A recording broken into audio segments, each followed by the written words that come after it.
और उनके लिए प्रार्थना करें।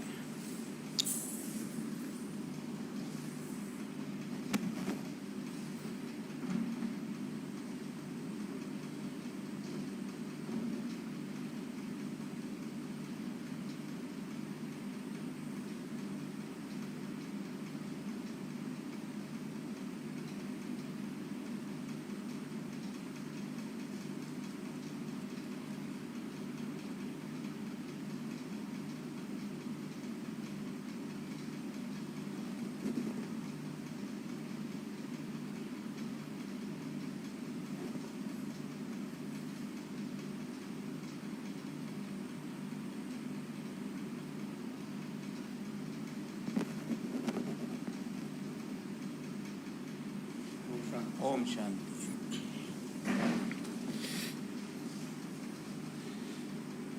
साथियों,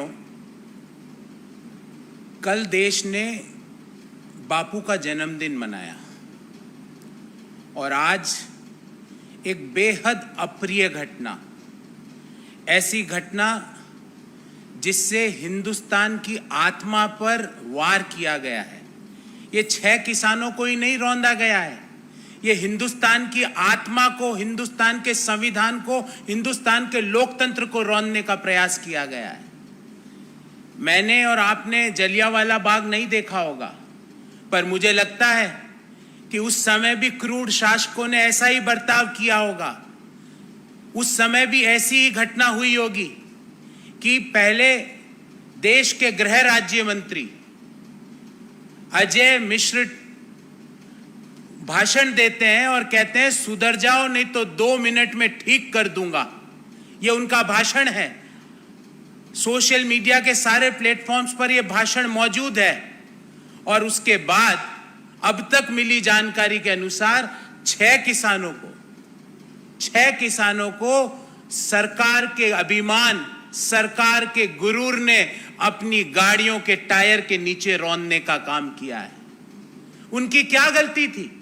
वो क्या मांग रहे थे? वो मांग रहे थे अपनी फसलों का उचित दाम। वो क्या मांग रहे थे? वो मांग रहे थे इन 3 काले कानूनों को वापस लो। वो क्या मांग रहे थे? वो अपने बच्चों का भविष्य मांग रहे थे। और सत्ता में चूर, सत्ता के गुरूर में चूर लोगों ने, मंत्री जी के पुत्र ने अपनी गाड़ी से उन किसानों के बच्चों को, अन्नदाताओं के भावी पीढ़ी को रौंदने का काम किया। क्यों किया ऐसा? उन्होंने क्या गलती करी? क्या ये लोकतंत्र को रौंदने का प्रयास नहीं है? क्या हमारे लोकतंत्र में अपनी मांग को लेकर सरकार के सामने अपना मांग लेकर धरना प्रदर्शन करने का अधिकार नहीं है क्या? क्यों आप में इतना गुरूर आ रहा है? क्यों आप में इतना अभिमान आ रहा है? अरे ये तो वो भूमि है जहां पे सर्वज्ञानी महाज्ञानी रावण का भी अभिमान नहीं टिक सका था। आप तो क्या चीज हो? 6 किसान अब तक अपना शरीर त्याग चुके हैं। क्या सरकार की तरफ से एक शब्द भी सहानुभूति का, सरकार की तरफ से एक शब्द भी इस बर्बरता, इस रौंदने के कार्यक्रम के बारे में एक शब्द भी किसी मंत्री का, भारतीय जनता पार्टी के किसी सांसद का आया? हाँ, शब्द आते हैं उनकी ओर से। कभी कहा जाता है ये मवाली है, कभी कहा जाता है ये निकम्मे है, कभी कहा जाता है ये पाकिस्तानी है, कभी कहा जाता है ये खालिस्तानी है, कभी कहा जाता है ये ठलुए हैं, कभी कहा जाता है कैनेडियन एजेंट है।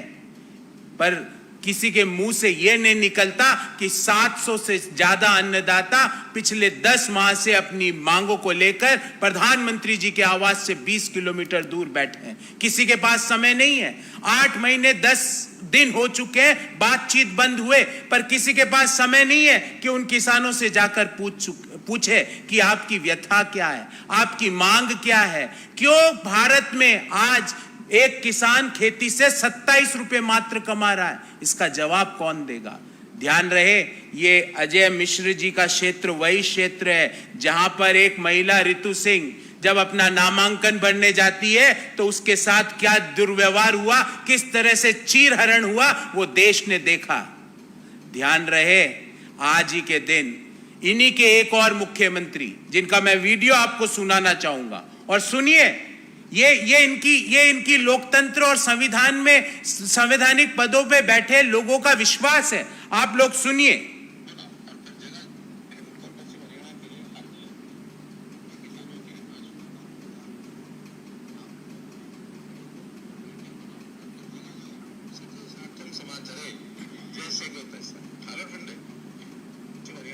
हर जिले में अपने किसानों के 500-700 हज़ार लोग आप लोग अपने खड़े करो, उनको वॉलंटियर बनाओ और फिर जगह जगह 60-60 समाज चले जैसे को तैसा। ठालो ठंडे क्या कह रहे हैं ये हरियाणा के मुख्यमंत्री जी?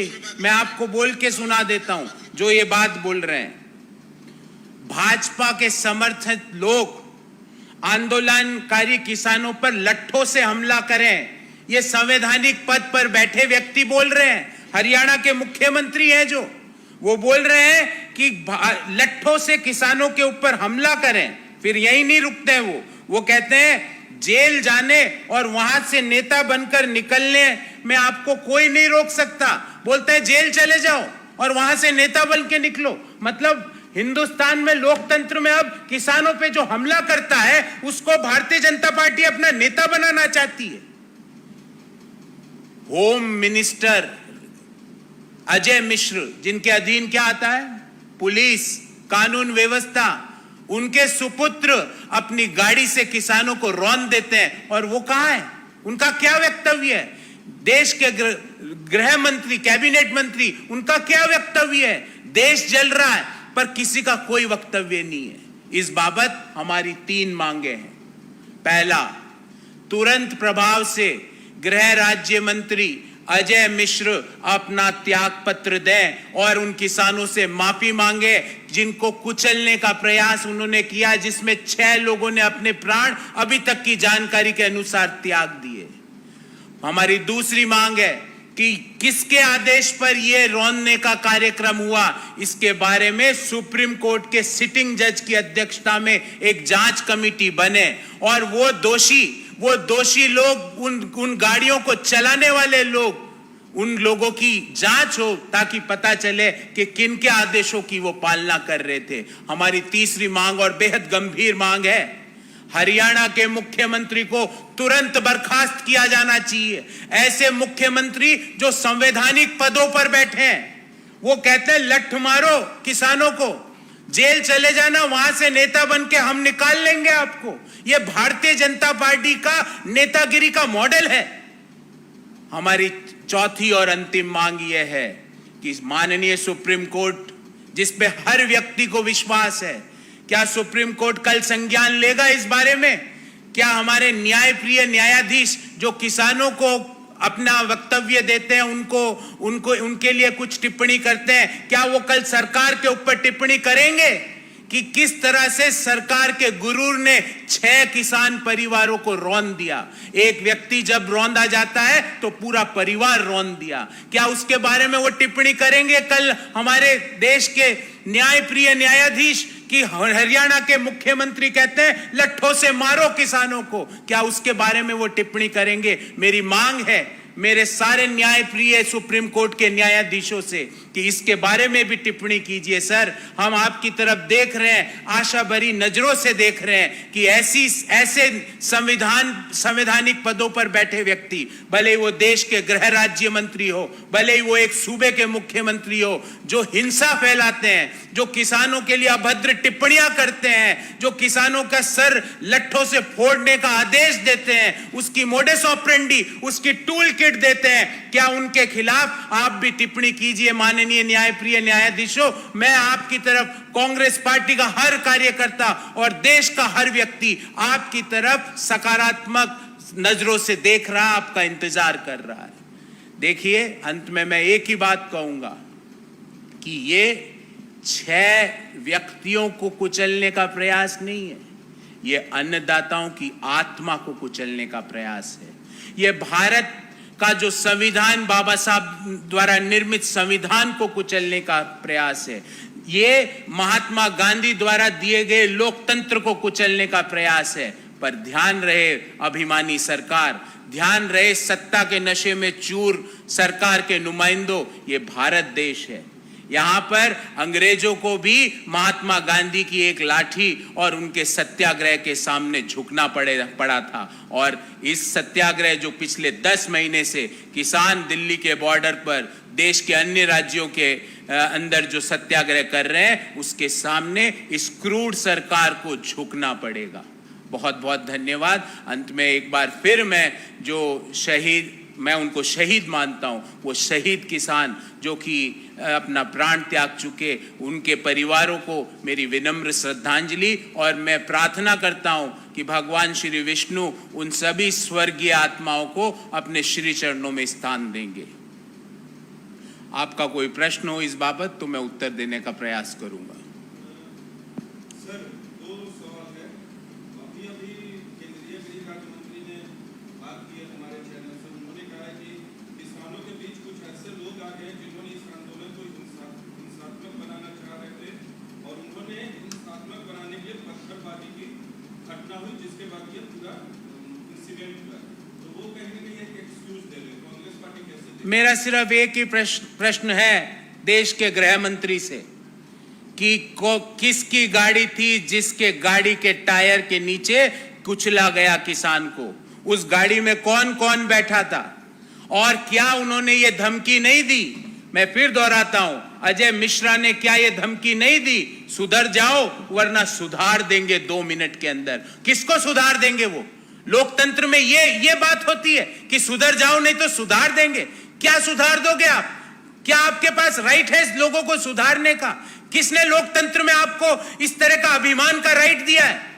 और अब आप अपने एक्सक्यूज दे रहे हो। आपके पुत्र कहां थे? कौन सी गाड़ी में बैठे थे? कौन गाड़ी चला रहा था? किसके कहने से? जब किसान दोनों तरफ सड़कों पे आंदोलनरत किसान बैठे हैं, आप इतनी स्पीड में किस तरह गाड़ी चला रहे हो? क्या आप लाइन से लोगों को कुचलते हुए जा रहे हो और अब बोल रहे हो कि कुछ गलत तत्व घुस चुके हैं? अरे गलत तत्व नहीं, आपका मानसिकता गलत है। और वो मानसिकता गलत क्यों है? क्योंकि पिछले 10 महीने से जब नामकरण हो रहा है, कभी खालिस्तानी, कभी पाकिस्तानी, कभी कनाडा का एजेंट, कभी ठलुए, कभी निकम्मे, कभी नाकारा, इन शब्दों का प्रयोग भारत के अन्नदाताओं के लिए, 64 करोड़ अन्नदाताओं के लिए किया गया है। वो अन्नदाता कभी माफ नहीं करेंगे।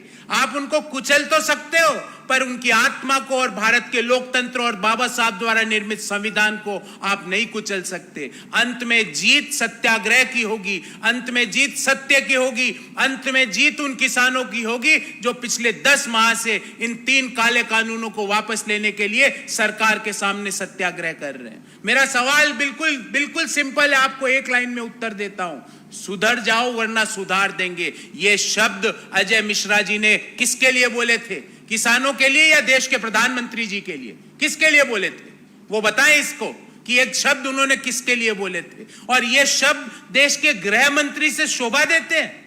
गृह मंत्री जिसके अधीन देश की कानून व्यवस्था आती है, वो बोलता है सुधर जाओ नहीं तो 2 मिनट में सुधार दूंगा। देश के एक कृषि प्रधान राज्य के मुखिया बोलते हैं कि लट्ठों से मारो। ये शोभा देते हैं आपको? सर, दूसरा सवाल था जो नहीं किया, कांग्रेस का कोई डेलीगेशन जा रहा है? प्रियंका गांधी जा रही है लखीमपुर के लिए या उनके साथ कोई प्रतिनिधिमंडल जा रहा है? क्या है कांग्रेस का प्लान? देखिए, मैंने अपनी 4 मांगे आपको बता दी। पहला, गृह मंत्री को तुरंत बर्खास्त किया जाए। वो लायक नहीं है गृह मंत्री रहने के, जिसके मुख से ऐसी वाणी निकले 2 मिनट में सुधार देंगे, जिसके पुत्र और जिसका गुरूर इतना हो कि जो किसानों को रौंदता हुआ चला जाए, वो देश का गृह मंत्री नहीं रह सकता। दूसरा, हरियाणा के मुख्यमंत्री अपने पद पे रहने के लायक नहीं है। जो संविधान की शपथ लेकर जो व्यक्ति, एक कृषि प्रधान सूबे का मुखिया बोलता लठ से मारो इन किसानों को और जेल चले जाओ, नेता बन के निकलोगे, उसको तुरंत बर्खास्त किया जाए।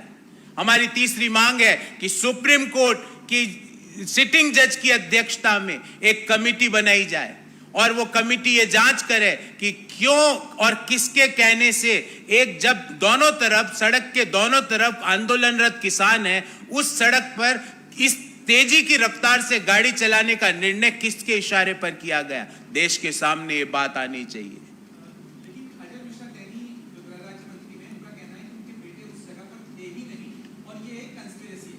आपने चूंकि इन्वेस्टिगेशन की मांग की है इस मामले में, देखिए, अभी तक जो ज्ञात जानकारी है उस ज्ञात जानकारी के अनुसार उनका पुत्र उस गाड़ी में था। सारे समाचार पत्रों में वो जानकारी बार बार निकल के आ रही है। मुझे नहीं पता कि वास्तविकता क्या है, पर क्या अजय मिश्रा ये कह सकते हैं कि मैंने ये नहीं बोला सुधर जाओ वरना सुधार देंगे 2 मिनट में? किसके लिए बोल रहे थे वो अपने सुपुत्र के लिए बोल रहे थे या आंदोलनरत किसानों के लिए बोल रहे थे? किसके लिए बोल रहे थे वो और क्यों बोल रहे थे? उनके अंदर इतना अभिमान, इतनी शक्ति कहां से आई? इस लोकतंत्र ने वो शक्ति उनको दी और वो लोकतंत्र को ही कुचलने का प्रयास कर रहे हैं। ये गाड़ी किसान के सीने पर ही नहीं, ये गाड़ी हिंदुस्तान की आत्मा पर चलाई है। और हिंदुस्तान की आत्मा पर जब भी गाड़ी चलाने का, उसको रौंदने का किसी भी शक्ति ने प्रयास किया है तो हिंदुस्तान की आत्मा ने उसको ऐसा जवाब दिया है कि वो लोग आज हिंदुस्तान के अंदर दिखते नहीं है। आपका और कोई सवाल? जी बहुत बहुत धन्यवाद।